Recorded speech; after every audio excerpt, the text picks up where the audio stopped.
So the results of this exam were disappointing to say the least.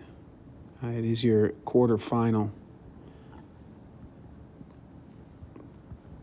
As you'll see when we go through this activity, this exam was fairly straightforward. It had the only challenge was probably reading in the amount of time that you have, but that is a challenge you're going to face at every AP exam. It's going over mostly the transport across the membrane and what the cell organelles do. The two things I told you were going to be on the exam. Most of you were unsuccessful at this. So you can get up to 30% back. And I believe it's actually 37% back. Get 1% for each question. 37% you can by doing an item analysis.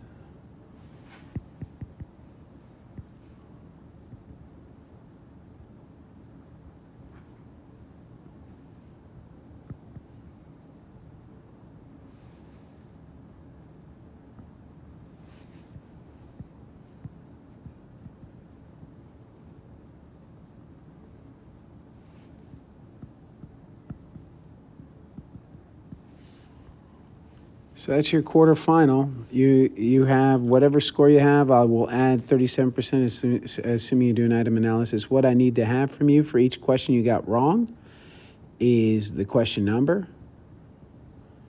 I need to have what answer why did you choose? Number one, why did you choose? Let me rephrase that. Why did you choose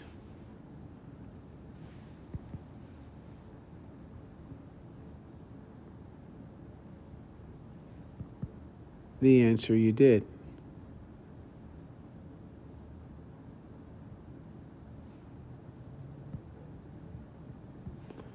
B, what is the question asking about?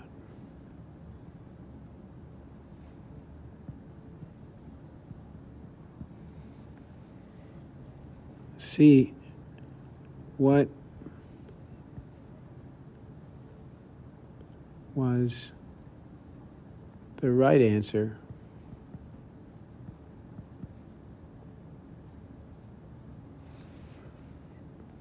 And D, why was it correct?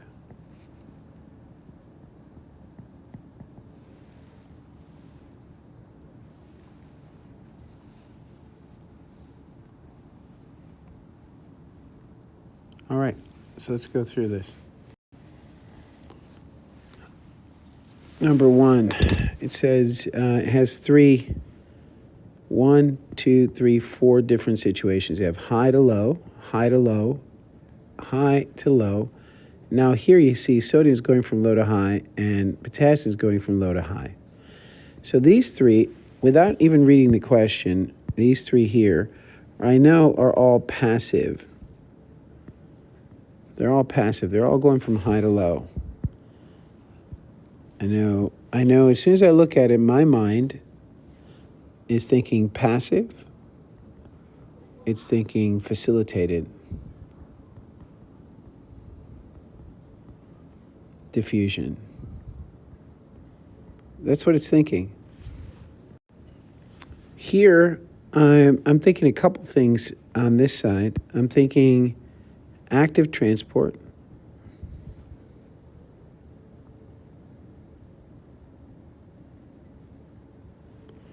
I'm thinking some other words from the chapter reading. I'm thinking ATPase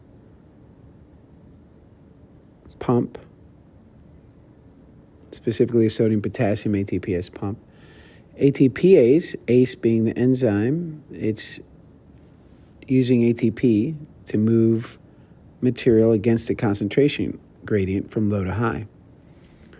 The manner in which, now That's what I'm thinking before I even consider anything else, before I even read the question. All that came to my mind. The manner in which several different ions and molecules move through the cell membrane is shown in the diagram above. For each ion or molecule, the relative concentration at each side of the membrane is indicated. Again, I said high, high, high, high, low, low, low, and low, and high. There's a low up here. For each molecule, which of the following accurately describes one of the movements taking place? Accurately describes. Now, what I do when you're doing a regular test, you would just circle, underline accurately. So I'm looking for the actual right answer. Sometimes they'll ask you which one is not right, so you have to be careful with that. Glucose is transported into the cell by active transport. Well, glucose is going from high to low. It's not active, it's passive. I already knew that. I answered it in my mind before I even looked at it. My brain already processed that information. Sodium is transported in the cell by active transport. Transported into the cell by active transport? We know it's active transport, but is it being transported into the cell? This is inside the cytoplasm, that's outside. Sodium from in to out. It's not this one. It's not B. Movement of glucose through membrane requires ATP hydrolysis. No, it doesn't. That's what passive means. It doesn't require sodium transport out of the cell requires ATP hydrolysis. Yes, it does. From low to high. That is the correct answer. Why is it the correct answer? Because moving sodium from going from inside to outside the cell is moving against the concentration gradient. It is going from low to high, which requires energy. The illustration shows an active transport of hydrogen ions through the cell through a membrane protein. Again, I'm looking at the picture. I knew that without even reading it. I see a protein in the integral membrane protein. I see ATP. I see because the ATP is bound, or the phosphate that bound it, it allowed the protein to take on a conformation that allowed hydrogen to get through the membrane. If ATP is not bound, then it's not going to, already I'm thinking it's not going to let hydrogen through in either direction. Because this is not just a tunnel. It can't be just a tunnel. It can't just be a channel protein, because if it were a channel protein, it would need ATP. And if it were a channel protein, it would not be, hydrogen ion would not be going from low to high. It must be something more complicated than just an opening to allow hydrogen to flow through, because if it were that, then the hydrogen ion would be flowing in the opposite direction. So that's what I'm thinking before I even read the question. The question then is, which of the following best predicts the effect of not having ATP available, not having ATP available to supply energy in the process? Not having ATP available to supply energy to this process. Well, if ATP is not available, then the hydrogen ion is not going to flow. It just won't flow. Hydrogen will stop moving through the membrane. Why? Because the conformation of the protein would no longer take on the shape that would allow it to move the hydrogen ion from inside to outside. It's likely a process of changing conformation, of binding the hydrogen, moving it across, changing its own shape in such a way that allows hydrogen to move across that membrane. The rest of these don't make any sense. So I'm just going to go ahead and go through them just to make sure that you understand why they don't make sense. Hydrogen ions will move in the other direction through the protein. No, if that were the case, there is no reason why hydrogen ions would move in this direction, low to high, with this just being open. Without ATP, what likely is going to happen is this won't flow at all. Hydrogen ions will continue to move through the protein in the original direction, but at a slower rate. No, the whole point of active transport is that you have to have energy coming from ATP that allow it to move in the opposite direction of the concentration gradient. Hydrogen ions will begin to move through the phospholipid portion of the membrane in the original direction. Again, even if it could move through the membrane, which it can't because it's an ion, it's very difficult for it to pass through, not to any measurable amount.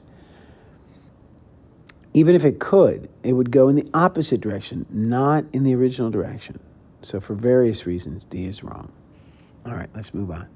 The active transport pump used to move sodium across the membranes of gill cells in freshwater fish has each of the following characteristics except. Now, remembering from the previous question, they talked about a sodium ions. They started talking about active transport, a pump. We just looked at it the previous page. So when you look at the sodium-potassium pump again, right out of the textbook, you see here the low sodium is going to high sodium. Here, low potassium going in to high potassium. That's how sodium-potassium pumps work, and they're conserved across numerous species. So active transport sodium ions of freshwater fish, allowing for the following characteristics. It uses osmosis to carry ions into the cell. No, osmosis is the diffusion of water. So that's wrong, simply because, well, the definition of osmosis makes it wrong.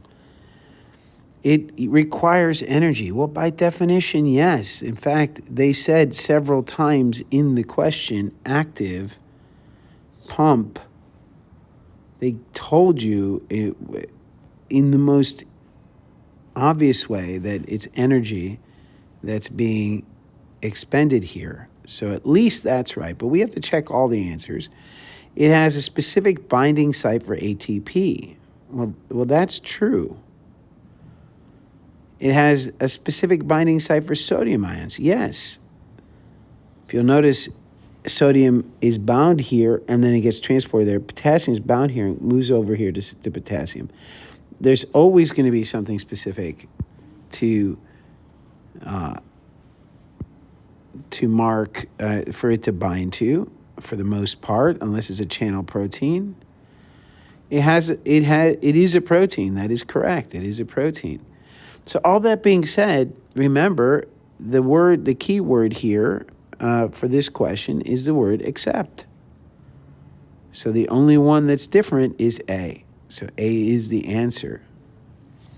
Might be a little confusing with all these greens and reds, so let me just erase all this and say this is the answer for number 3.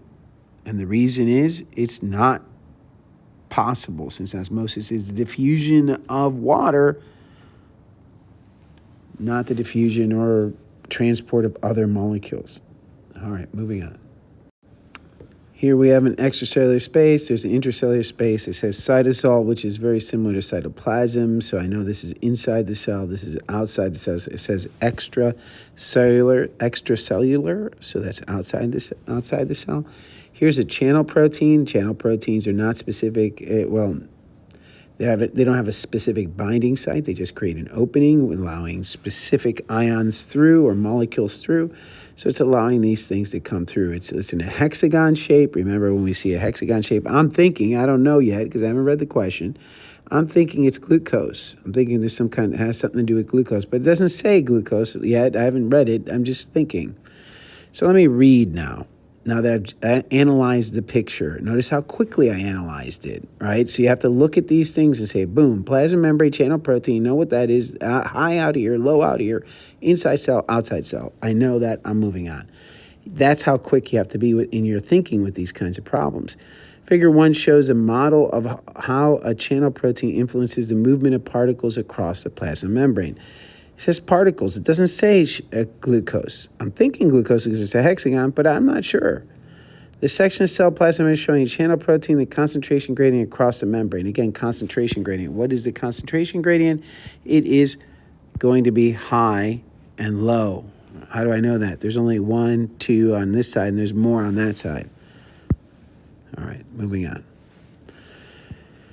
A section of cells plasma, okay, so that. And then an investigator wants to understand whether newly found membrane proteins involved in membrane transport of a certain particle. Is this involved in the movement across the particle? Okay, which investigation will help determine whether new membrane protein is a channel protein, involved in the membrane transport. So how do we figure out whether a new protein that the scientists discovered is actually helping the particles cross the membrane? Add small nonpolar molecules to extracellular space and measure the direction of the particle movement across the molecules. Well, no, that won't help us, because in order to, you have to ask yourself, what does a integral membrane protein or channel protein, right? What does it do, right? What does it do? It allows things through the membrane. It allows for materials to pass through the membrane. So channel protein allows for materials to pass through. Theoretically, it would only be necessary to have a channel protein,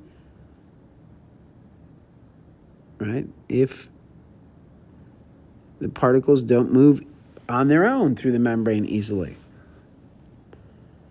So if you want to know if this protein is a channel protein, it would be no good to use small nonpolar molecules, because if I added oxygen gas or carbon dioxide gas, then these molecules would move right through the membrane. It would not need any facilitation. So a channel protein would be of no use. It could not measure. You could not tell whether the channel protein is helping or not, because they pass through the membrane easily without it. So that's why A is wrong. It's not the answer. Then to measure the rate of extracellular fluid movement into the intracellular space. Measure the rate of extracellular fluid, that's the fluid out here, into the cell. Well, that's not going to help you tell if the particles that require facilitation are being helped by the protein. So B is, it has nothing to do with this problem, right? They're talking about extracellular fluid. So this is what? Water. And they want to know if you measured the water going through, or the fluid going through the membrane. But what? We want to measure the particles moving through the membrane. Is this new protein involved in moving these particles that are in the solution, in the fluid?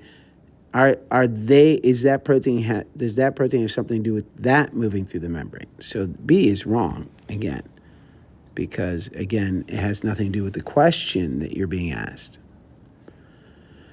Add more of the proteins to the plasma membrane and measure the rate of particle movement. So you have this new protein. What if I set up a membrane, and then instead of just one, I had,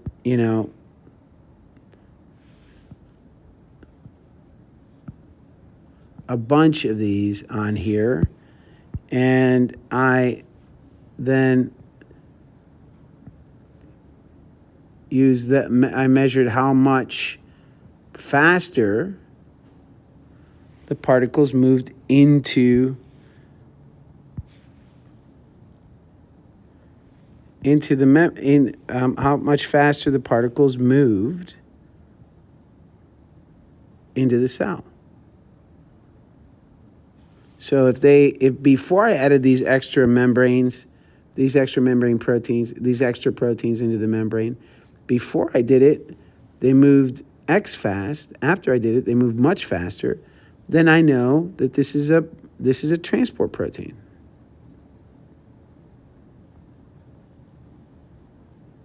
So yeah, that would help. That's definitely a possible answer. I have to check all my answers though.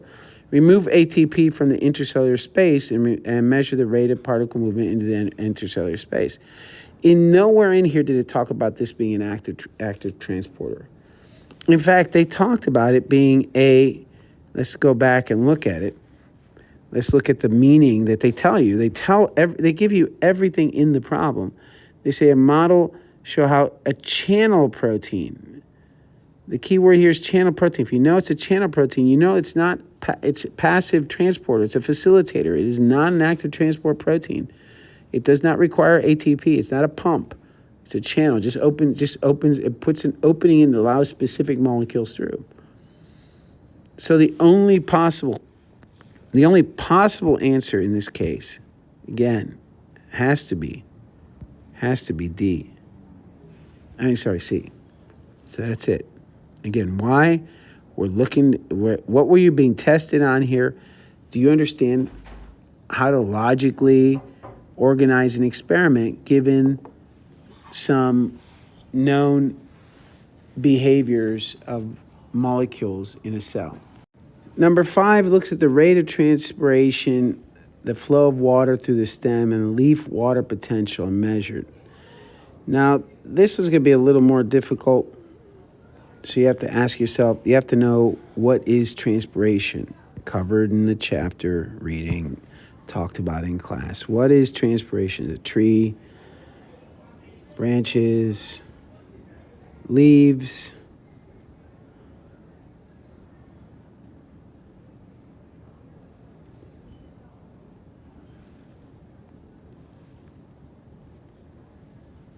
leaves are hanging on the tree, water's down in the roots, has to go into the water using hydrogen bonding.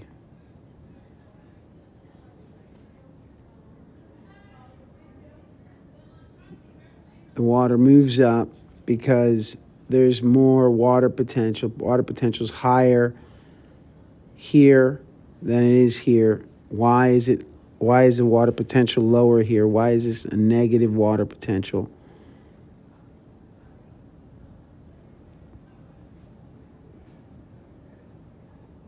Why is there a negative water potential? Because water is evaporating.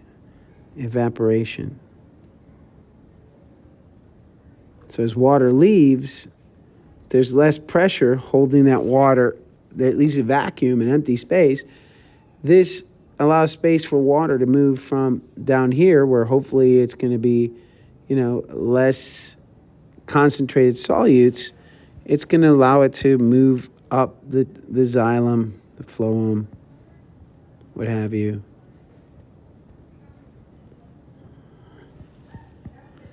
And the tree will then, the water will evaporate and water will move up the tree. And the rate of what impacts that rate of transpiration? Well, water leaves the tree through the leaf.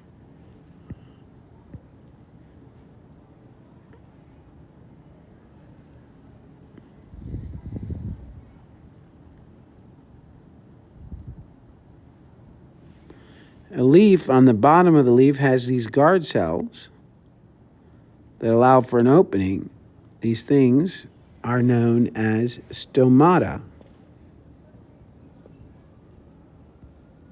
They look like two lips. When they're not swollen, when they contract, they make an opening that allows water to evaporate through and allows carbon dioxide in and oxygen out and that kind of thing. These are basically the gas exchange for the plant. That's what leaves do. They exchange gas and they do photosynthesis. So that's this. So the stomata, close to stomata, the water will stop to transpire. Transpiration will cease. So all the following would likely decrease, right? The rate of transpiration at 8 a.m., would be here, and that's the water potential, 8 a.m. here. This is transpiration,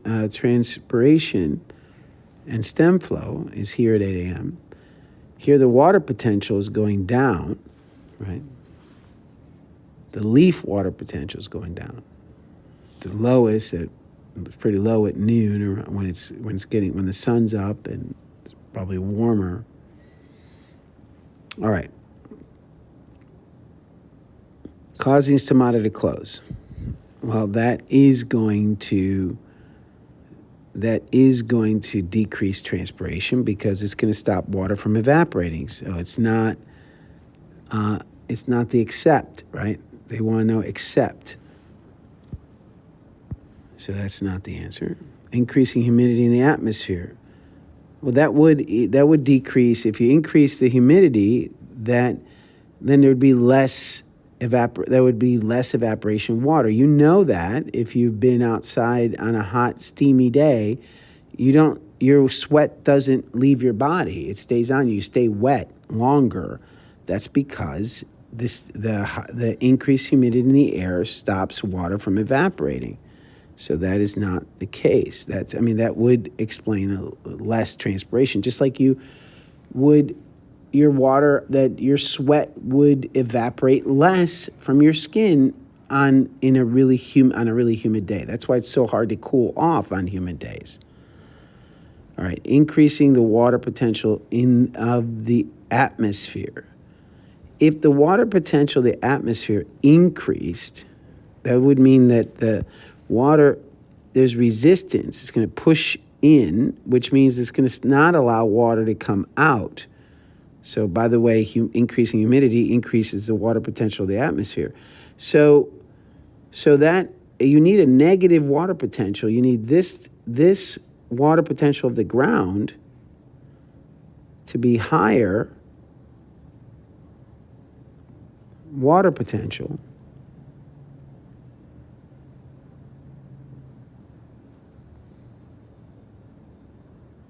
than the atmosphere. Wherever it's higher, that's where the water is going to flow. So in osmosis. So with osmosis, the higher potential means it's going to be flow in that from higher to lower. If you increase the atmospheric water potential, then it's going to slow it down. You can almost think of it as a force, the pushing back. The higher that number, the more force pushing in that particular direction. The atmosphere having a higher water potential would be no good for transpiration, so it would slow down transpiration, so that's not the answer. Increase water potential of the soil, that would increase transpiration. So actually, that is the best answer, because if you increase the water potential of the ground, then you'd have more water flowing up the stems and out of the leaves. Placing a plant in total darkness would, according to this graph, if you look at it, in the dark hours, transpiration is almost zero. Almost zero. Even though water potential is high, the transpiration is almost zero. The reason is that you're not doing photosynthesis, so you're not breaking up water. You're not using the water, so your water potential is your transpiration is actually very low, and likely your stomata are closed since you're not doing photosynthesis. You don't need to keep pulling water through, so that would decrease transpiration. So putting in total darkness, just by reading the chart again, would mean dark, right? Would mean that transpiration would be low. So it's not E. The answer is D. So here they're asking you a cell is going to receive a signal, which we'll learn about later. The signal to do apoptosis. Apoptosis is the cell just destroying itself. Cellular death. On purpose. It could be diseased, it could be cancerous. It's trying to save the whole creature by sacrificing itself, because it's going to cause a problem. So, which of these would help that happen? So, ribosomes will translate mRNA into produce proteins. Well, how is that going to kill the plant? And I guess there's some odd way you could come up with, but that would not be correct. Vesicles will release extracellular growth factors. Growth factors means growing, multiplying, not death. Vacuoles will fuse with the cellular membrane. That's exocytosis. That's not cell death. Lysosomes. What do lysosomes do? Lysosomes have hydrolytic enzymes, which, if released in the cell, in the cytosol, the cytoplasm, the cell would die. It would get broken down. So the answer is C. Here, this question is about aquaporins. Aquaporins allow a lot of water through. Water can get through without an aquaporin, but an aquaporin allows a lot of water through. Which statement best describes the effect of water transport across the cell membrane if aquaporin figure ceases to function? If this ceases to function, you're still going to get water through the membrane. It's just going to happen a lot more slowly. So which water molecules will no longer be able to move across the cell membrane? Well, that's not true, because we know the membrane is soluble. It allows water molecules through slowly. Water molecules will still be able to move across the membrane, but at a slower rate. That would be my choice, but I have to read all the answers. Water molecules will only be able to enter the cell through active transport. Well, that's not true. We already just said that water moves passively through the cell membrane. Water molecules move across the cell membrane at a faster rate without aquaporin regulating their flow. Well, that's ridiculous. The whole point of aquaporin, in fact, it's in the name pore, meaning an opening for water, aqua. That doesn't make any sense at all. How is that keeping things out since it's a pore, right, an opening? Aquaporins are channel proteins, and they even tell you in the next question, it's a channel protein, which means, again, what is a channel protein? A channel protein is an opening in the membrane that's specific to a particular molecule. In this case, it's water, that facilitate the transport of water across the membrane. One group of researchers hypothesizes that without functional aquaporins, no water will be able to enter the cell. Unlikely, but that's what they're hypothesizing. A different group proposes an alternative hypothesis. This is going to be key, probably, so let me highlight it since we know what the one is. Stating that even non-functional aquaporins, a small amount of water would get in. So it's saying a non-functional aquaporin, small amounts of water would get in the alternative hypothesis. Okay. The actual hypothesis is that the aquaporins, without aquaporins, it wouldn't get through at all. All right. An experiment was set up in which plant cells were mutated with non-functional aquaporins, and plant cells with normally functioning aquaporins were both placed in distilled water. So you got a plant cell, two of them. I don't know why people keep knocking on my door. So non-functional aquaporins, a small amount of water will still cross the membrane. How do we test that? So you have two cells, two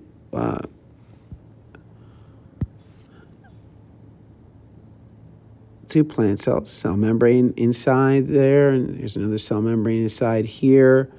This one has aquaporins. I'm going to put them in red, little proteins in here to let water in. These going to let water in to the cell, fully functional. The other one doesn't. So what's going to happen if I put in distilled water? Distilled water means pure 100% H2O. That means hypotonic conditions. So I'm thinking this is why you should be drying. Water is going to flow in. Water is going to flow in. Water in this one, if the alternative hypothesis, which is even a small amount of water will get in, if a small amount of water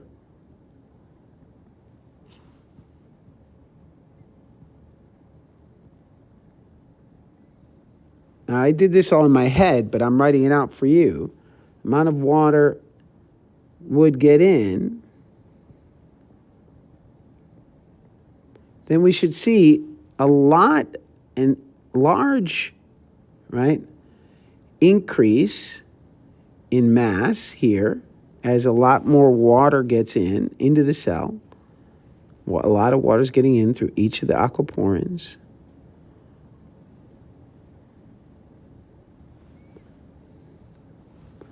Where here only a slight amount of water is getting in, but it's still getting in, a small amount. In the alternative hypothesis,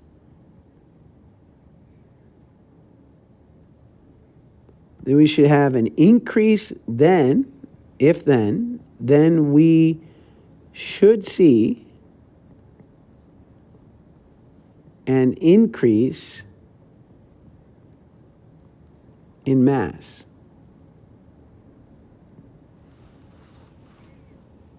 Just smaller, just less than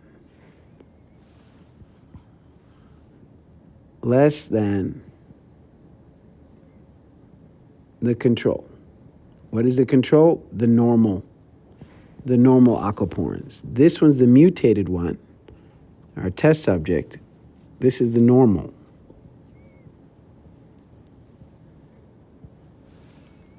All right, the normal one. All right, let's go ahead and zoom in here. Which of the following data would support an alternative hypothesis? The cells in functional aquaporins exhibit low Tuger pressure. One of those vocabulary words. When you have a plant that has a cell wall, I'm drawing these cell walls kind of cubical, they don't have to be, but let's go ahead and look at that. And within the cell, you have a cell membrane. Tuger pressure is the pressure of the water in the cell pushing out against the cell wall. The more water that's in the cell, the higher the concentration of water in the cell, that equals higher Tuger pressure.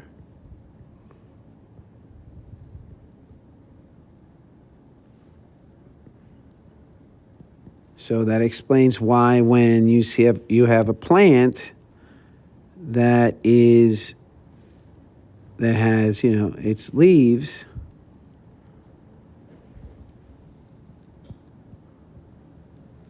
and its flower, when there's plenty of water, when there's a lot of water, especially distilled water, but even with some ions, what you'd expect to see is a nice plant that's holding up. When there's not a lot of water, when there's not a lot of Tuger pressure holding it up, the plant, you'd expect to see the plant droop.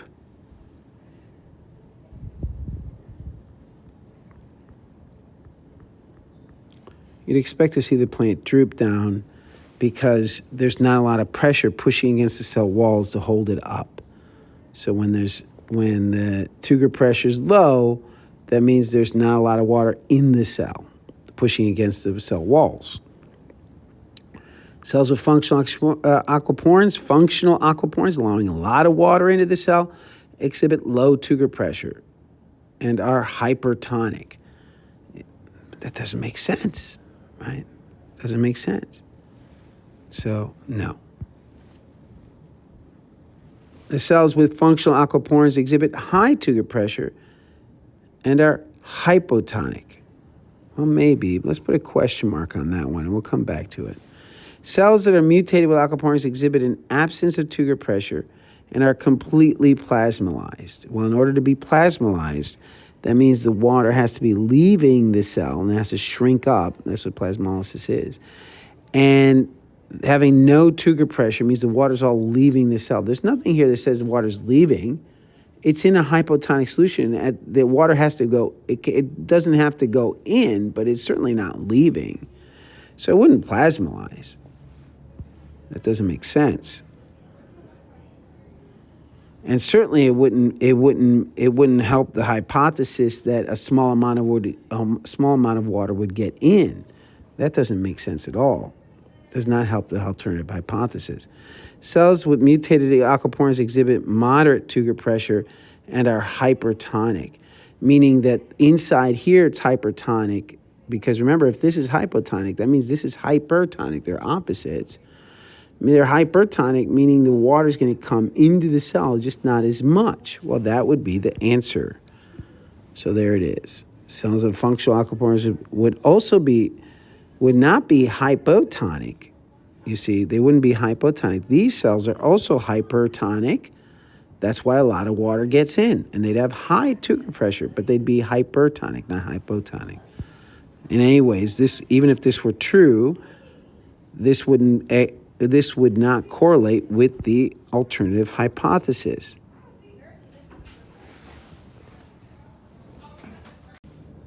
So next, the scientists designed an experiment that was to test the artificial membrane that mimics a phospholipid bilayer of a cell. Scientists built a tube that was divided into artificial membrane filled with distilled water, divided by an artificial membrane and filled with distilled water. The scientists put the known amount of protein into the water on one side of the membrane. After some time, scientists measured the concentration of protein in the other side of the membrane, but found that there had been no change. Which of the following experimental changes would allow the scientists to observe transport of a solute across the membrane? So you have to see what would allow in a situation where you have a membrane, you have on the other side of the membrane, you have protein,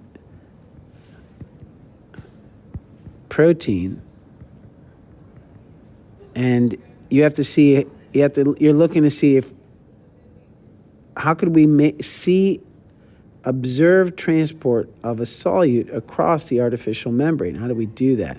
He tried with protein and couldn't get it through. So how would he be able to see the material move past the artificial membrane? These are just wordy ways to test what you already know. Increase the solute concentration of the solution. So if you increase the solute concentration of a protein, you add more protein, is that going to really help you? Is that really going to help you get the protein across the membrane if you increase the concentration of it? Sometimes the increasing concentration does help. If the higher the concentration, the more likely the stuff is going to cross the membrane. Remember, it's a random motion of materials that's crossing it. But if a protein can't cross because it's so large, then it can't cross no matter how much you have. You're likely going to get osmosis happening, and there's going to be a lot of water going into where the protein is, so that won't help. So A doesn't help. Use small nonpolar solute instead of a protein. Now we're talking. Now you'll see materials cross over the membrane. So oxygen gas or CO2 gas, those will go across the membrane, no problem. You'll see movement across the membrane.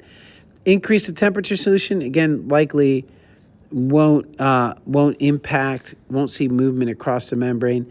And adding aquaporins would allow water to go through, but not the solute. So really, if you want to see solutes cross the membrane, the answer is going to have to be B. All right.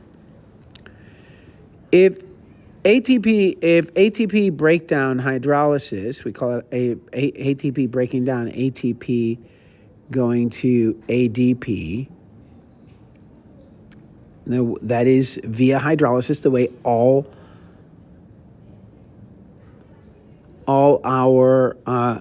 our functions have been throughout the entire year. If you take ATP and turn it into ADP, and the phosphate gets removed, that's done by hydrolysis, adding water to it. All right. So the ATP breakdown is inhibited. Which of the following types of movement across the membranes is also inhibited? If you can't use ATP, which is going to be impacted? This is like the third different example of this testing the same concept. So let's go down the list. Movement of oxygen into a cell. That's simple diffusion. That requires no ATP, so that's not the answer. Movement of water through aquaporins. Again, that is diffusion. That is not the answer. Aquaporin is a channel. Water flows through it. Passage of a solute against the concentration gradient. Against the concentration gradient, which means from low to high, that requires ATP. So this is the answer there. Facilitated diffusion is passive, which means there's no ATP necessary. And we've been through this a lot. It's in the book. It's in the practice problems. I mean, it's clear that these questions have been covered and reviewed. And the example, that's just, I don't know why anyone got these wrong, except that maybe you just didn't study. I don't know. If you were confused, you should have came to tutoring. So I don't know. The diagram above represents a typical rod-shaped bacteria. Which of the following best describes a feature shown in the diagram that is uniquely archaea and bacteria? So what are the things that archaea and bacteria have in common? Well, if you studied your chart, you studied the differences between cells, you did activities in the class, you read the chapter, then you know that these are both prokaryotes.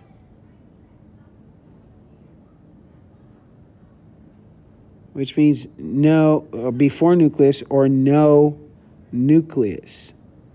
No membrane-bound organelles at all, for that matter. So that should be pretty straightforward.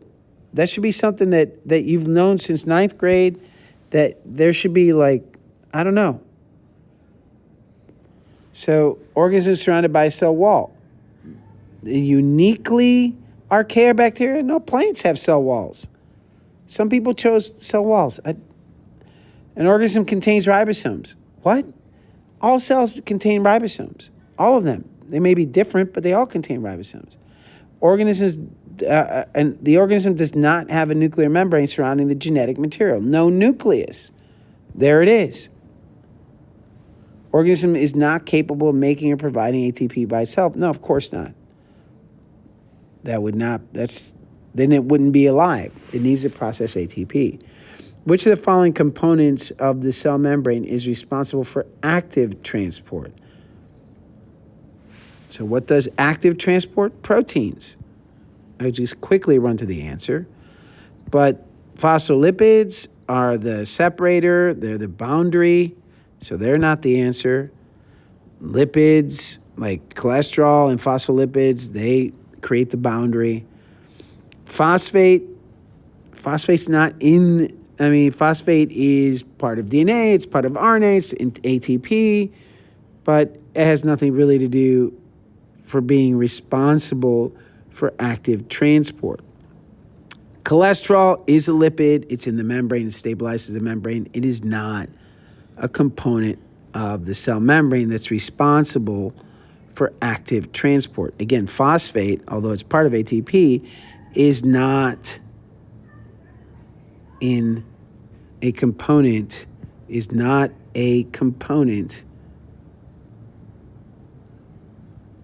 of the membrane.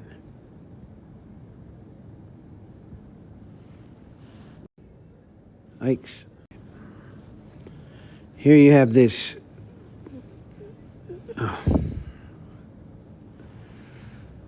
this process. The bacteria comes into the cell. It has two different processes that occur because a bacterial infection occurs. Some signals happen because of a bacterial infection. Inactive caspase turns into active caspase, which then it activates interleukin, which then signals other cells that this cell is infected by a bacteria. Then this caspase activates N-terminal gasdermin. Gasdermin opens a channel. What's a channel? It's an opening. It's a wide opening, and in fact, if you read it, it says you have to read it. That's. I know sometimes it's difficult because there's a lot of reading, but you have to read it. And it says whereas caspase cleaves.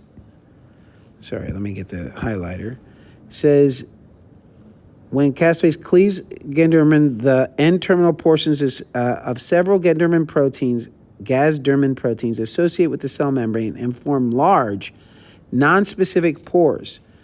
Large, nonspecific pores. Large, nonspecific pores. That's going to let anything out here, anything, water, anything, it's nonspecific. That's what nonspecific means. Anything out here, it's going to allow it in to the cell, including water. What's that going to do? Think about it. It's an infected cell. It's one of your cells is infected. What's it trying to do? All right, researchers create. We'll get to the answer and how that's going to be important for the answers when we get to the actual question. So far, we're not even into the question. Researchers created the model figure 1 using data from cell fractionalization studies. In the experiments, various parts of the cell were separated into fractions by mechanical and chemical methods. Specific proteins known to be located in different parts of the cell were used as markers to determine the location of other proteins. The tables below shows the presence of known proteins in specific fractions. So here's Krebs cycle proteins, which is going to be inside a Krebs cycle is going to be in a mitochondria. So these two obviously going to find in the whole cell, but in fraction 1 is going to be the mitochondria. Then you have DNA polymerase. That's going to be found in the nucleus. And so DNA polymerase is in the nucleus. So fraction 2 is the nucleus. Krebs cycle protein is in fraction 1, so that's the mitochondria.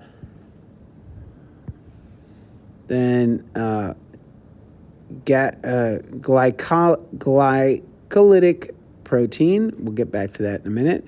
Sodium potassium pump is in the membrane. So this one here is the membrane.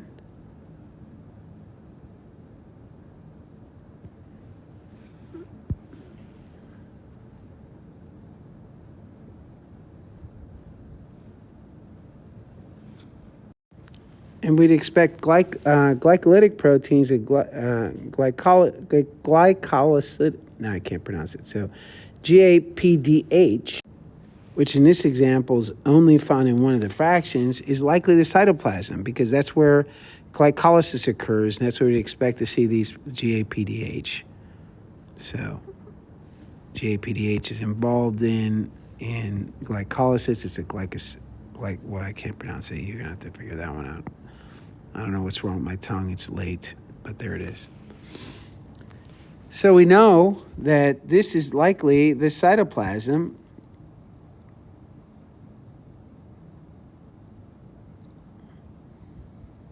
That's fraction 4 is the membrane, fraction 3 is the nucleus, and 1 is the mitochondria. And I haven't even gotten to the question. I already know pretty much that this cell is going to react to an invasion by activating these two processes that send off a signal interleukin. It says it here in words. I don't have to just read this. And then opens up a pore that allows anything through. And that these are the fractions, and these fractions tell me, this information tells me where these fractions came from in the cell. So when I look here, and it says describe the most likely effect of Gasdermin pore formation on water balance in the cell in a hypotonic environment, that's easy. I just opened a pore, according to the diagram I just talked to you about, and the reading that was associated with the diagram, it opened up a giant pore in the membrane. So I would expect, since this is a hypotonic solution, that water would rush in. Water would rush in. That's what I would expect. All that analysis in this question was really simple. This is something they love to do in the AP exams. They love to give you way more information you need. I like to understand the question, but you could have answered that just by simply saying, pore opens up, water's rushing in. End of story. Now, this is surface to area ratio. So surface area divided by volume. The larger the surface area to volume ratio, the larger this number, the more efficient it is, the cell is. So if you have a small cell with a large surface area, the convolutions help, because that's a lot more surface area, for instance, than a round cell. A round cell would have less surface area to volume. If the same size cell, there's a lot more volume here than there is surface area, which would be the distance, the area on the outside of the cell. So that would be a much smaller number. But you don't have to worry about the geometry of it. They give you numbers. Surface area to volume. This is the most efficient. Again, not knowing what they're asking me, I know this is the most efficient. This is going to be the least efficient, a tetrahedron. And everything else is in between. Now let's see what they're saying. In an experiment, the efficiency of oxygen exchange across the plasma membrane, it is being assessed in 4 artificial red blood cells. The table below lists some properties of those artificial cells. Table above, I'm sorry. All other conditions being equal, which artificial cell is predicted to be the most efficient in exchanging oxygen in the environment by diffusion? Well, it's the one with the largest surface area to volume ratio. The more surface area, the more space there is for things to be absorbed into the cell, which makes the cell much more efficient. Well, if then it must be a cuboidal cell. The answer is A. This is right out of your textbook. It's, I think, even it goes back and is referenced in chapter 1. It's kind of a straightforward basic cell question, but it's again discussed in the chapters that you were assigned for this exam. Plant cell walls are composed of cellulose, while fungal cell walls are composed of chitin. Now, as we discussed in class, chitin is just a polymer of sugars, but it's different from plants that use cellulose. They're both chitin and cellulose are used for cell walls. Cellulose in plants and chitin in fungi. Now, the scientists, they says that one group thinks that hypothesize there's a difference. This difference means the cell walls are different, have different functions since they're made of different materials. Another, alternatively, there's that word alternative. Now, alternative hypothesis again. Alternatively, another group of scientists hypothesize that despite their differences, plant and fungal cells' walls serve similar functions. So they're going to serve the similar function. Okay. So they ask, now I don't know if they're going to ask me at this point, since I haven't read that far, I don't know if they're going to ask me for the hypothesis, which is their different purposes, or the alternative hypothesis, which is have the same purpose. All right. Which of the following observations would best support the alternative hypothesis? They're asking me for the alternative hypothesis. They're not asking me about the hypothesis, but the alternative hypothesis. So what would support that the two are being used for the same function? So let's read. Plant cells are found just outside the plasma membrane, while fungal walls are found just beneath the plasma membrane. Well, that would show a difference in function, wouldn't it? Because the way cellulose plant walls work is that you have the outside of the cell membranes on the inside. If the cell swells because it's in a hypotonic solution, water rushes in, it swells up, and there's pressure pushed on the sides of the cell wall.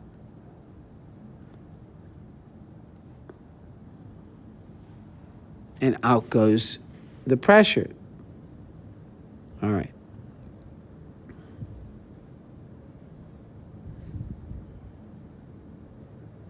Plant cell walls are found just outside the plasma membrane, while fungal cells are found just beneath the plasma membrane. All right. So now, if the cell walls were just beneath the plasma membrane in a fungus, according to this, whether it's true or not, it couldn't function to help stabilize, to stop the cell from blowing up. It couldn't do that because the cell wall is inside. So the swelling would happen here. The water would rush into the membrane. It would swell up, and the cell would still blow up. There would be it would burst. So that would not work to keep the cell from bursting.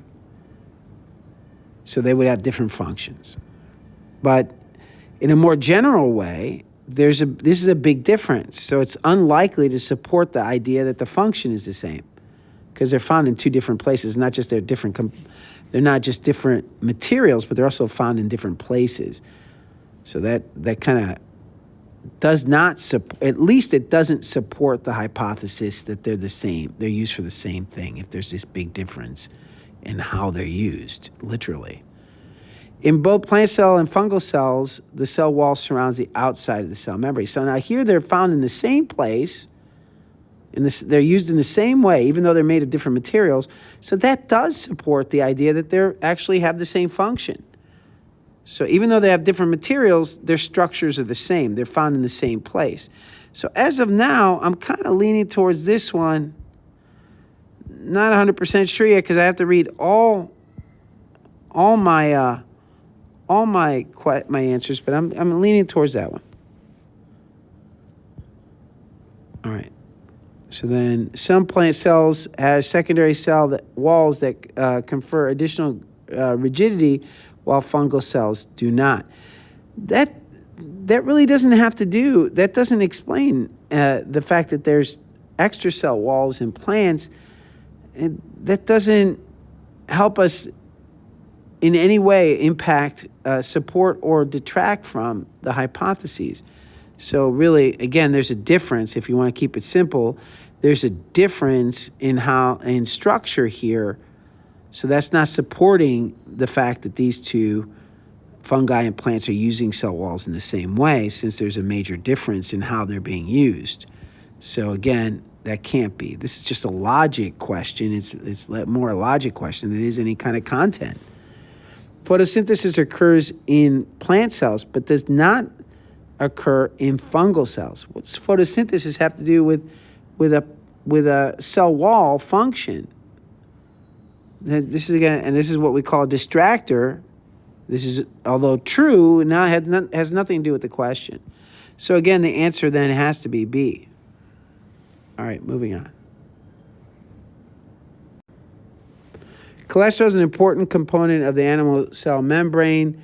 Cholesterol molecules are often delivered to body cells by the blood, which transports the molecules in the form of cholesterol protein complexes. The complexes must be moved into the body before cholesterol molecules can be incorporated in the phospholipid bilayers by cell membranes.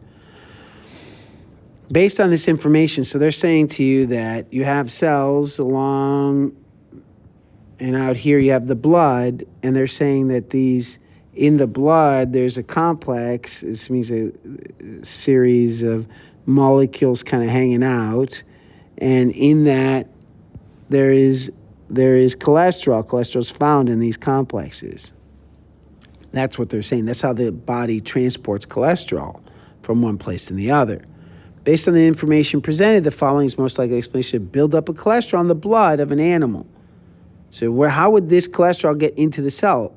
How do you get anything into the cell? Well, it'd have to be endocytosis.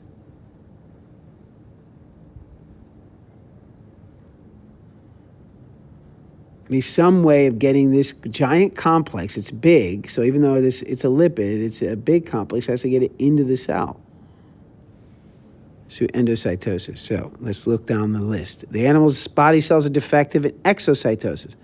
No, then it would never have left. The cholesterol is made in the cells. It would never have left the cell, would not be in the blood if it was a problem with exocytosis, which is leaving the cell.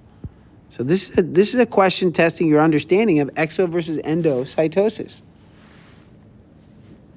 The next one says animals' body cells are defective in endocytosis. Well, probably, but let me make sure I understand the question. Animal body cells are defective in cholesterol synthesis. Obviously not, since I have cholesterol in the blood. So I'm synthesizing it in the cells. They're getting in the blood, so they're leaving the cells and going into the blood. So it can't be C. The animal's body cells are defective in phospholipid synthesis. What? They're distractor. Has nothing to do with the question. If it was problem in phospholipid synthesis, then we wouldn't have there wouldn't be life because there wouldn't be no cells, period. So the answer is B. What evolutionary advantage is compartmentalization of core metabolic processes offer eukaryotes? Metabolic processes, compartmentalization. So when we're talking about evolutionary advantage, this compartmentalization of core metabolic processes, metabolic, building or taking things apart, building things or taking them apart. The word metabolic means building up the body or breaking it down.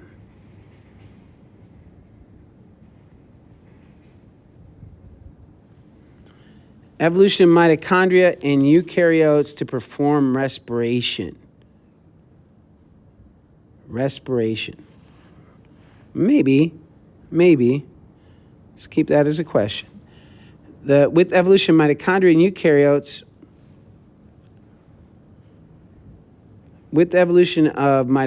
eukaryotes, Krebs cycle and electron transport chain also evolved. Okay. Well, these two are kind of very similar, aren't they? If I chose one, how can I tell the difference between the two? So that's a problem for me. And I'll come back to why these are wrong in a minute. Evolution of nucleus in eukaryotes separates the process of transcription, translation. They can be regulated separately. Yeah, that is correct. You're creating two compartments. Allows you to regulate it separately, absolutely. The nucleus in a bacteria provides separation of respiration from transcription. What? There is no nucleus in bacteria, so that's not right.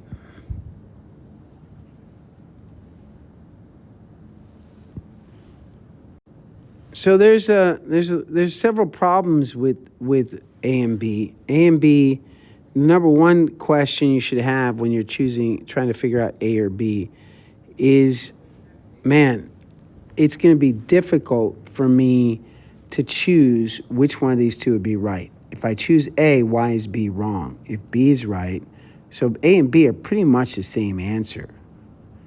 So it's really kind of difficult to choose a difference there. Next thing I have to say is mitochondria have formed through something called endosymbiosis. Endosymbiosis. In other words, we didn't evolve a mitochondria. The mitochondria was absorbed. This bacterium at the time was absorbed into our cells, and we developed this symbiotic relationship with bacteria. The mitochondria have their own DNA. So really, it's the evolution of the nucleus that separates the process of transcription and translation, right, where translation's happening outside the nucleus and transcription's happening inside the nucleus. That you could regulate that separately allows for an advantage, allows for compartmentalization, an advantage in compartmentalization, which, by the way, bacteria also do respiration. So they don't need, that's not an advantage since bacteria do respiration. And bacteria can use an electron transport chain as well. So again, it's not an advantage. Where this one does give, what are we talking about here? Eukaryotes an advantage over prokaryotes because they have a nucleus. So in the simplest form, you could easily, if you were absolutely confused, you could easily tie eukaryote to nucleus and have chosen C as your answer, which was the question, really. Did you understand what the advantage is of having a nucleus? Why is that an advantage? Okay. Better organization, by the way, better control, etc. All right, all the following cell components are found in prokaryotic cells, except prokaryotic cells. So again, without a nucleus. DNA, absolutely, this has DNA. And remember, it's the word except. It has DNA. They both have DNA, so that's not it. They both have ribosomes. They both have cell membranes. They both have enzymes. But prokaryotes don't have a nucleus. Ergo, they do not have a nuclear envelope or nuclear membrane because they don't have a nucleus. So which of the following describes the most likely location of cholesterol in an animal cell? Embedded in the plasma membrane is where we learned that was the case repeatedly, assuming you were present or read the chapter or did any of the activities.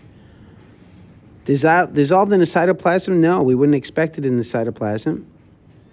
We'd expect it built in, synthesized in the smooth ER, and then packaged and moved to the membrane and/or in an for exocytosis. Suspended in the stroma of the chloroplast. Since it's a chloroplast, cholesterol's in animals only. That's certainly not the answer. Bound to free ribosomes. What? Another distractor. When a substance moves across the plasma membrane along the concentration gradient at a rate faster than would be expected by simple diffusion alone, but without the expenditure of metabolic energy, the process is best described as. So to be clear, we're talking about a membrane. Stuff is dissolving through the membrane. It's going through the membrane really fast, faster than you'd expect. So you expect some kind of help. It's getting some kind of help without metabolic energy, without ATP. And we're talking about some substance, not water, likely, because they would have said water if it was water. So it's not osmosis. Another thing is that it's not osmosis. And even if it was water that was moving across the... Osmosis wouldn't be the reason why it's moving faster than diffusing faster. And in fact, it says diffusion, not osmosis, so it's not osmosis. Osmosis is the diffusion of water. Active transport would require energy, would require metabolic energy in the form of ATP. So no, active transport's not the answer. Pinocytosis requires ATP and is the absorption of water, which again is not diffusion. Work of an ion pump moves ions across the membrane, true, but requires ATP. It's active. So the only one that's passive, that's helping things across the membrane, is A. And this is just a test of your understanding of facilitated diffusion and passive transport. Just simple question. Now, the difficult part is not the content, but how they phrase the question. You have to take every question and break it down. All right, 21. Water is constantly diffusing into the cytosol, fresh water, single-celled organisms. In order to maintain proper solute concentration, cytosol contractile vacuoles, another organelle that you should know its function. They don't even ask you to know the function. They tell you the function. They say it pumps out excess water, pumps it out. So you have a cell. It has a contractile vacuole in its center. It pumps water out. because there's too much water going in. There's too much water going in, so it's pumping water out. Okay? When it does that, it uses ATP. It's going to be pumping more water when? When is this cell going to be pumping more water?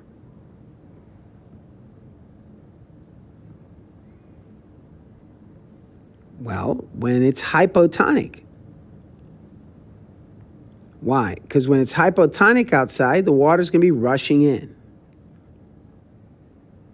And the cell's going to have to push the water out again because it's too much water. So it's pumping more water, pumping more water when it's hypotonic.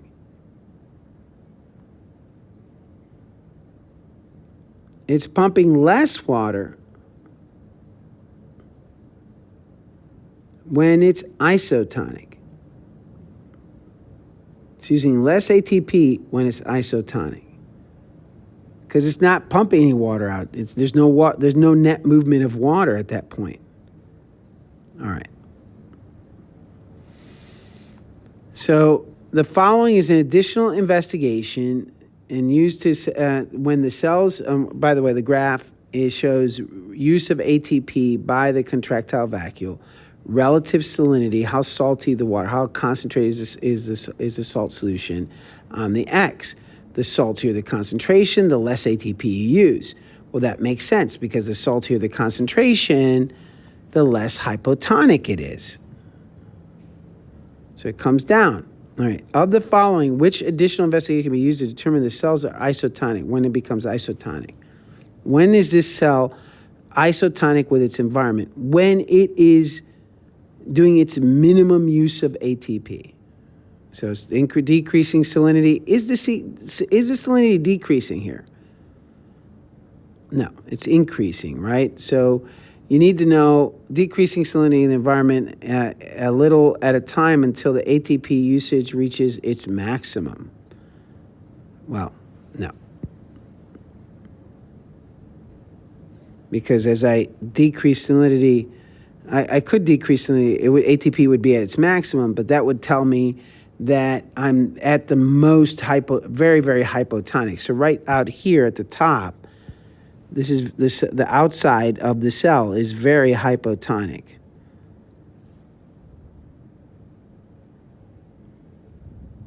We're down here, we're closer and closer to isotonic.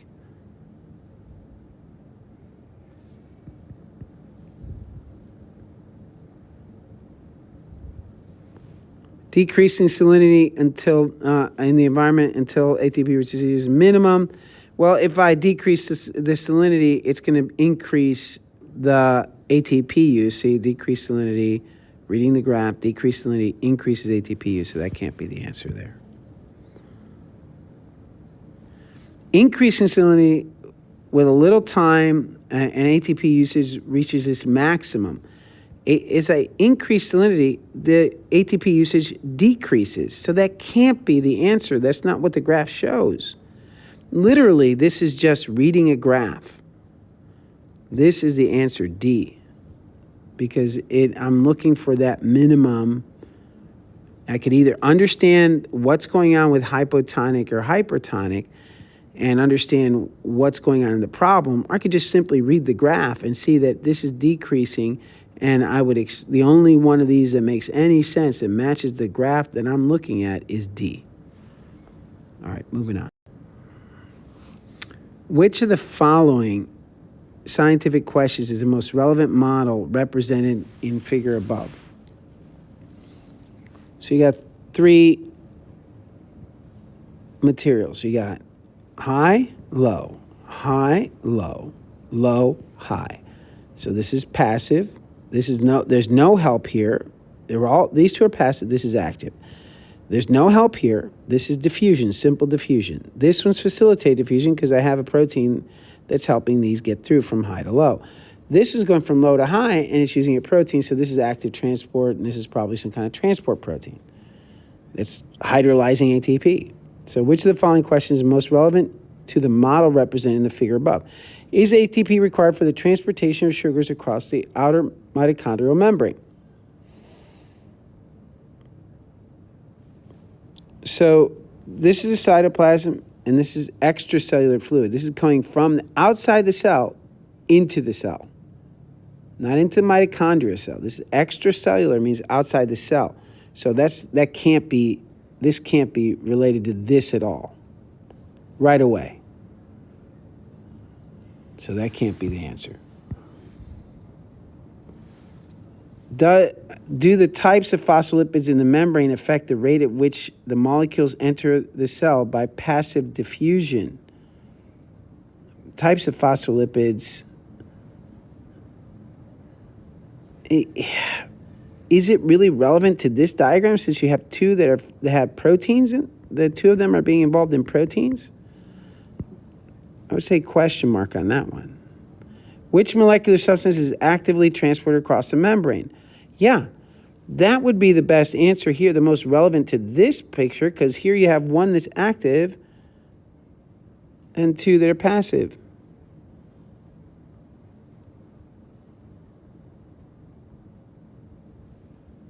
And temperature is not involved in this diagram at all either. So I have to go with C is my best answer. Which of the following questions refers to the diagram, blah, blah, blah. Site of glucose synthesis. That is a chloroplast, and it has thylakoids. Those are little stacks of circular structures in your chapter reading, in the diagrams. I told you need to know your diagrams, so B is glucose synthesis. All right. Yay. Site of conversion of chemical energy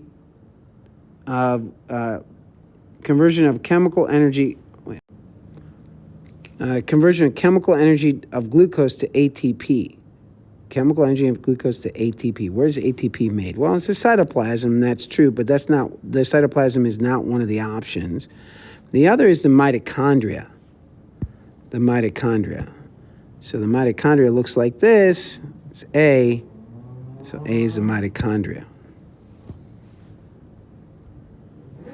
C is the Golgi body, is packaging things. D is the cell membrane, and E is the central vacuum. Second, it is C for exporting the cell. That is C. Yeah, C. Again, that would be D. Class. It is endosymbiosis. So site of modification, packaging lipids prior to export of the cell. Going back for cell, Golgi body, C. Let me double check. Site of transport materials into and out of the cell. I hope you know that's the plasma membrane. All right. D. Evolved from photoautotrophic prokaryote, endosymbiosis. It is, in fact, the B again.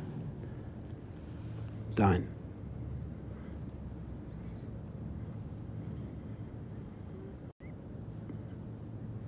All right, here we have this material. This is distilled water. There's a chart. Just read the chart. You can read all this if you'd like. I'm going to try to skip it. The contents of which dialysis tubes are initially isotonic to the distilled water in a beaker. Dialysis tubes here, beaker here. Both distilled water. Both the same. Iso means the same. Done. Isotonic. 5 is isotonic. Answer E. Easy. Reading a chart. Not anything complicated. Of course, you had to know what the word isotonic meant, that it meant the same, but that would be the only difficult. Net movement of water into the beaker in which of the following dialysis tubes. So net water into the beaker. Water moving into the beaker would mean it's that the outside has to be hypertonic. So it has to be higher than the inside. And which of these is the outside higher than the inside? These are all distilled water, so there's zero content, zero tonics, right? Zero solute. This is the only one where the outside is higher and that's hypertonic. It's the only one where water is going to move into the beaker. The beaker. So it's 6. Back to the chart, you'd have to look and see that there is, in which of these would you expect to see a net movement of water out of the dialysis tube to push against the cell wall if you had put a wall around the dialysis bag?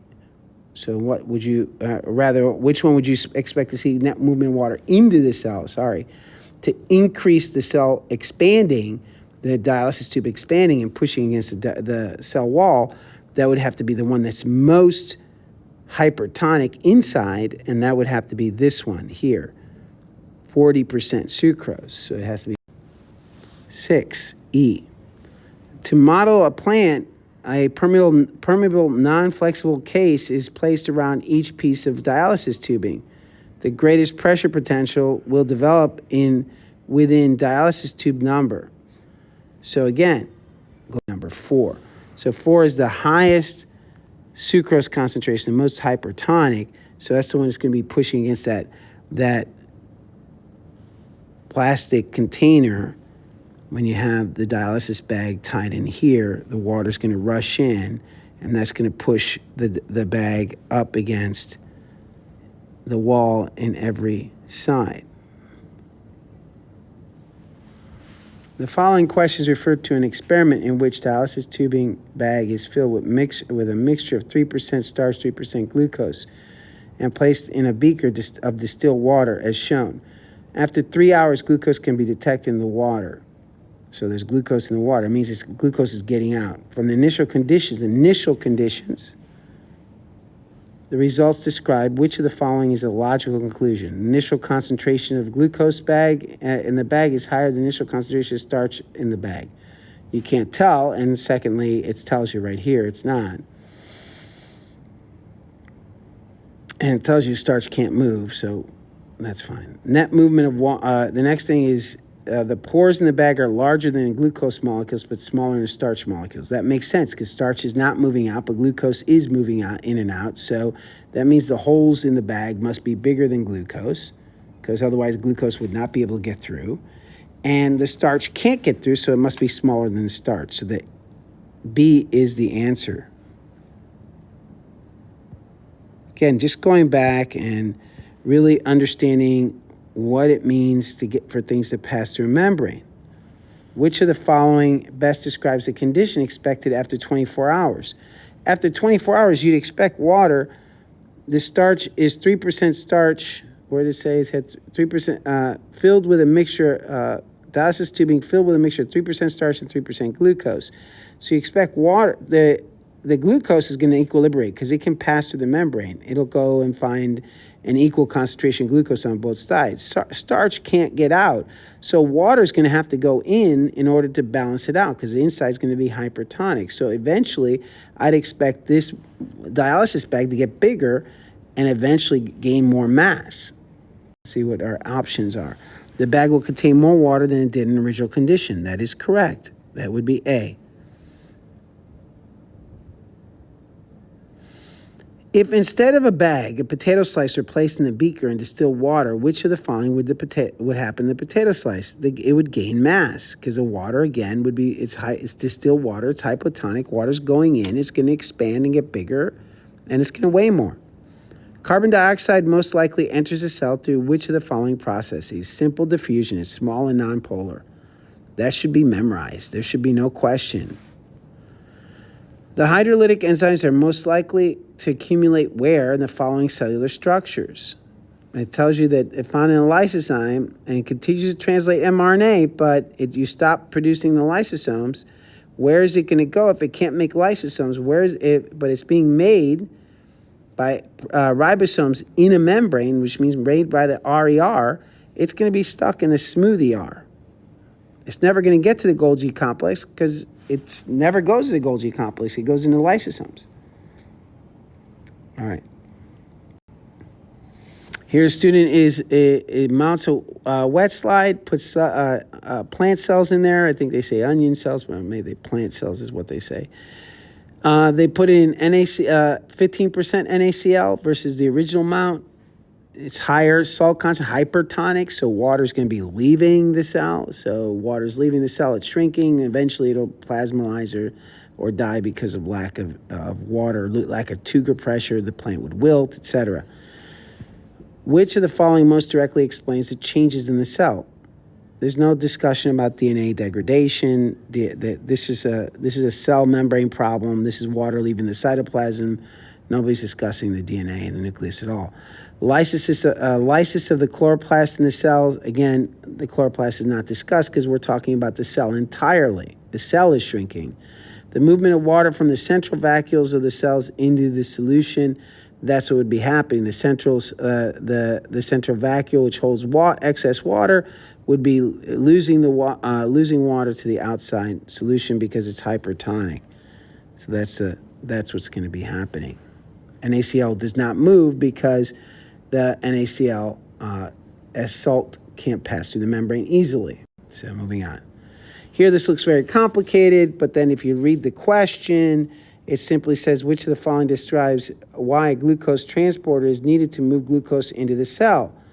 The answer is very simple, what we've discussed over and over again, even though it looks really complicated.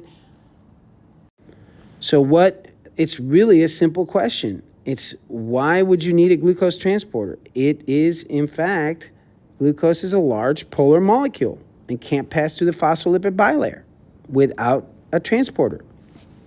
That's it. Everything else is a distractor. Which of the following best supports the statement that mitochondria are descendants of endosymbiotic bacterial cells? Mitochondria and bacteria possess similar ribosomes and DNA. That supports it. Yes. Mitochondria and bacteria possess similar nuclei. They don't have nuclei, so that can't be the answer. Wrong. Glycolysis occurs in both mitochondria and bacteria.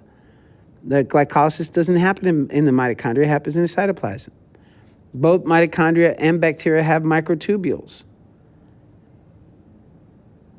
Not part of it. This is the answer. Let's just leave it at that. I have to hurry up. My wife is coming, so I have to hurry up and get this done. I'm sorry if it seems like I'm rushing. I am. Neither mitochondria nor bacteria possess chloroplasts. Well, that's true, but that doesn't really have anything to do with anything. So, all right.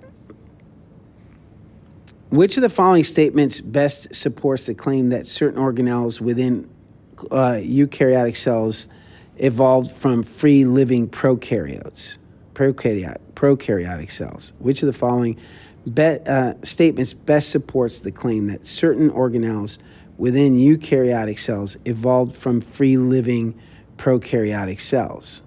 So that's endosymbiosis, the theory of endosymbiosis. Cytoplasm of both eukaryotes and prokaryotes surrounded by a plasma membrane. Not sure that supports it. Eukaryotes and prokaryotes both contain ribosomes, but ribosomes of eukaryotes are more complex in structure than those of prokaryotes.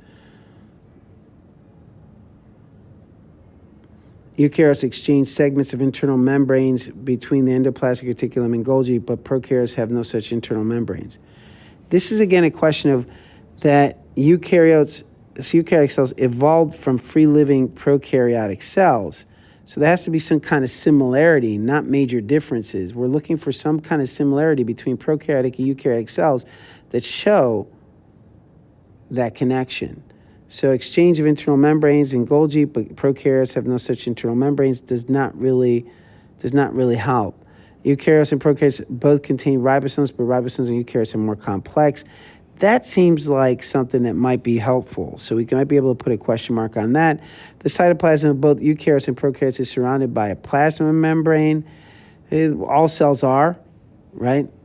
Some organelles contain their own DNA that is more similar to prokaryote DNA. Now here is the answer. So that makes all the rest. This is the answer, right? This is the thing about endosymbiosis. The thing about endosymbiosis is organelles contain their own DNA. So mitochondria and chloroplasts have their own DNA that's similar to prokaryotic DNA in structure and function, and more similar to prokaryotic DNA than to eukaryotic DNA.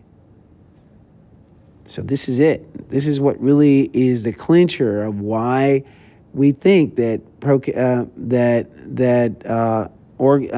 organelles, specifically mitochondria and chloroplasts, especially those two, have their own DNA as you can see from question 38, have their own DNA, and their ribosomes are both DNA and ribosomes are more similar to that of prokaryotes. Which of the following characteristic in mitochondria and chloroplast that supports endosymbiotic theory? Again, it's going to be the same thing. Both have bacteria-like polysaccharide cell walls. No, but both contain DNA molecules. Both can reproduce on their own outside the cell. Both contain endoplasmic reticulum and Golgi. Both contain ribosomes identical to ribosomes of eukaryotic.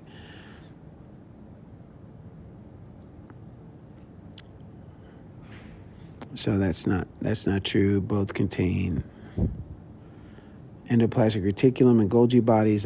That's also not true. Both contain DNA molecules. That is true. Their own DNA. Both reproduce on their own outside the cell. That is not true. They don't do that. Both have bacteria-like polysaccharide cell walls. No. So there it is. Which of the following is evidence eukaryotes and prokaryotes share a common ancestor? All eukaryotes and prokaryotes contain linear DNA. That's not true. All eukaryotes and prokaryotes contain ribosomes. Well, that's true, but I'm not sure that's... All eukaryotes and prokaryotes use organic molecules as a source of energy. Okay. Again, if I were going to pick one, I'd have to pick B, not C. All eukaryotes and prokaryotes are capable of mitosis. Well, that's not true, since prokaryotes don't have a nucleus. They can't go do mitosis. All eukaryotes and prokaryotes contain ribosomes is the best answer, and that is it. All right. I think there's more questions than you had on the test. That will settle it. Do these questions, explain why each of them is right and wrong, and you'll get up to 35 or 38% back on your test. Good luck. Let's try to focus a little harder and practice, especially reading these questions very carefully and analyzing what they're saying. What are they asking me in the question? Which is why we're doing this activity, to make sure you're starting to think, what are they asking me? As you can see, the content, most of these questions, if not almost all, most of these, the content is something most of you know already. You answer it in class all the time. But for some reason, you get to reading these things and you get all confused. My guess is that you need to take your time and break it down. When I say take your time, I know you have a time limit. I know that. But you can do this in a minute and a half. It's possible to focus your mind. Maybe you have to do more practice at home on the content. I'm not sure. But let's talk in class if you need, or what kind of help I can give you to get that done. But let's try to get this done and improve your grades.